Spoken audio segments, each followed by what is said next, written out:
They didn't know I heard them planning to trap me into paying for everyone's debt. But that night, I recorded everything, and used it to destroy them one by one. Before the story continues, don't forget to like, share, and subscribe. Because what happens next, you won't believe it. I was standing in the hallway, holding a tray of snacks, when I heard Mom say, "Don't worry, Caleb. She's too soft.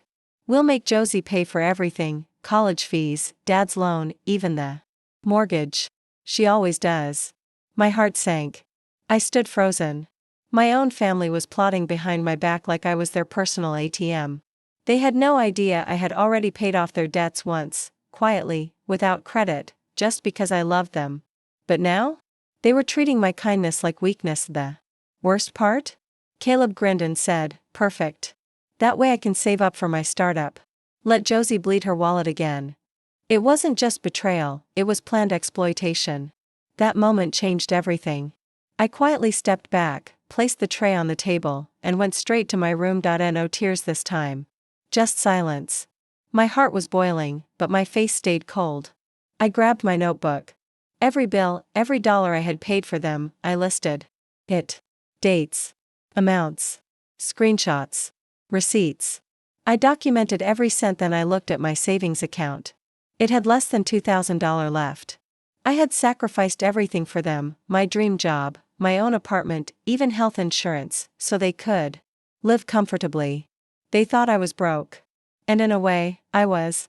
But what they didn't know, I'd built something on the side. Something no one in the family knew about. A secret freelance business, hidden under a different name, with clients across 3 states. And yesterday, one of my clients messaged me, "Ready to offer you a full-time contract, $12,000 per month. Interested?" That was the moment I smiled for the first time in weeks, but I wasn't going to walk away silently. I had a new plan now, and it started with taking back everything they owed me. Every single penny. The next morning, I walked into the kitchen. Like nothing had happened. Mom was pouring coffee. Dad was checking bills. Caleb was laughing at something on his phone. "Morning," I said casually, masking the storm inside me. "Morning, sweetie," Mom replied, pretending everything was normal, like she hadn't just decided to bleed me dry behind my back. Then she hit me with it. "By the way, honey, Caleb's tuition is due next week. We were thinking you could handle it? Just like last time?" I looked at her, then at Caleb, who didn't even look up. "Sure," I said with a smile. "I'll take care of everything." They had no idea those words meant something entirely different this time. Later that day, I transferred all joint family accounts and titles with my name on them, utilities, shared savings, even the house insurance, into their names. If they wanted me to handle everything, then they'd own it too. Every overdue bill. Every late fee. Every broken promise. Then I walked into my room, shut the door, and hit accept on that freelance contract. $12,000 per month. My own clients. My own schedule. Full independence. By the next morning, I packed my bags and left, quietly. Nugoodbis. Just a single note on the fridge. "You said I'd pay for everything. Now you will. Good luck." Within a week, the phone calls started. "Josie. The internet's cut off." "What happened?" "Josie, the landlord says we're behind on rent." "Josie, the bank account's empty, where's the money?" I ignored every call. Every text. Every guilt trip voicemail. They were scrambling.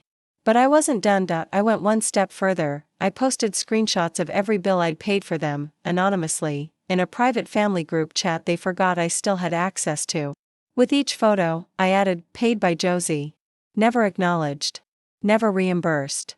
One by one, the extended relatives saw it all. My aunts. My uncles. Even grandma. The truth was out. Then Caleb made the biggest mistake yet. He messaged me, "Why are you acting like a victim? You owe us. You're the older sibling." I snapped. I replied, "I don't owe you anything. But you'll owe the bank when your accounts hit zero." But what happened that night changed everything. That night, my cousin Rachel messaged me out of nowhere, "Are you okay? I saw the screenshots. I had no idea your family was doing that to you." I didn't reply right away. I stared at her message, wondering if I could even trust anyone with the truth anymore. Then she sent another one. "They've been talking trash about you for years, Josie. Said you were too emotional to handle real life. But you were the only one actually doing anything. That hit hard. I told her everything, how I'd been paying the bills, how they plotted to dump everything on me, how I left. And that's when she said something that flipped a switch in me. You should come to the family dinner next weekend. Everyone's going to be there. Let them explain themselves. At first, I wanted to say no. Why walk back into a room full of people who used me like a piggy bank? But then I realized, this wasn't just about revenge. It was about finally being seen. So I agreed. Quietly, but this time, I wouldn't walk in as just Josie. I had already updated my LinkedIn, new title, founder and CEO of JW Strategies. My face, my name, my business. Public. Verified. I also made sure that week's newsletter from one of my biggest clients, a Fortune 500 tech company, featured me as their strategic partner of the month. With quotes, pictures, and yes, salary. Details. WY Friday, my name was trending in their industry circle. That night, I bought a simple black dress, got my hair done, and booked a luxury car service to drop me at the family dinner. As I stepped out of the car, heads turned, cousins I hadn't seen in years blinked like they didn't recognize me. Uncles stopped mid-bite.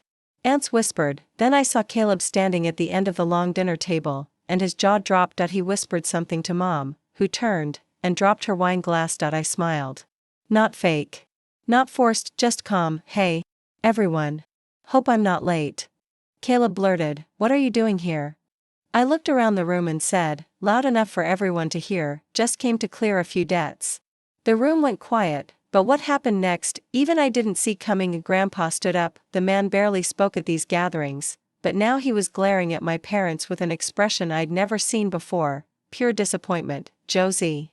He said slowly, is it true? You paid all their bills? Their rent? Their loans? I nodded. He turned to my dad. You let your daughter carry this entire family while you sat back and planned to drain her again? Dad tried to laugh it off. Come on, Dad, it's not like that. We're a family. We help each other, I interrupted. Calm. Clear. Loud, no. You don't help. You use. You manipulate. And you twist love into obligation. Mom's face was red now. We raised you, Josie. You owe us. I didn't let her finish. I owed you respect. I gave it. I owed you support. I gave that too. I even gave up my dreams so you wouldn't lose your house. And how did you repay me? By planning to trap me into more debt while you played favorites. Then I pulled out my phone and tapped the screen. Behind me, Rachel had already set up the projector. The slides began flashing on the wall, bank statements, rent receipts, loan payments, all in my name. One by one, each proof appeared with a single header, paid by Josie. Never acknowledged. Whispers turned into gasps. And Uncle murmured. I thought Caleb was the one helping the family. Aunt Marlene leaned toward Mom. You told us she was selfish. Then the final slide showed the JW Strategies logo. Rachel read aloud, Josie Walker. Founder. CEO. Net revenue, $2.4 million this year. Silence. Caleb finally exploded. So what? You got lucky with some freelance crap and now you're acting like a hero? I turned to him, voice razor sharp. No. I built something from nothing. While you played victim and waited for handouts, I worked until 3 a.m. building client networks. While you partied, I negotiated contracts. I earned this. That's when Grandpa slammed his cane down. Enough. Everyone froze. He pointed at Mom and Dad. You two will leave this house tonight. Until you repay Josie what you owe, or at least apologize properly. You're not welcome here. My parents stared at him in disbelief. Mom looked like she might cry. Caleb muttered something under his breath and stormed out, but I didn't feel triumphant. I felt free. After all these years, someone had finally seen the truth. Grandpa turned to me. Josie, stay. You're not just welcome, you're respected. Now. As I sat back down at the table, surrounded by stunned silence and shifting loyalties, I realized, I didn't just take every penny back. I took back my power, and the best part, I was just getting started.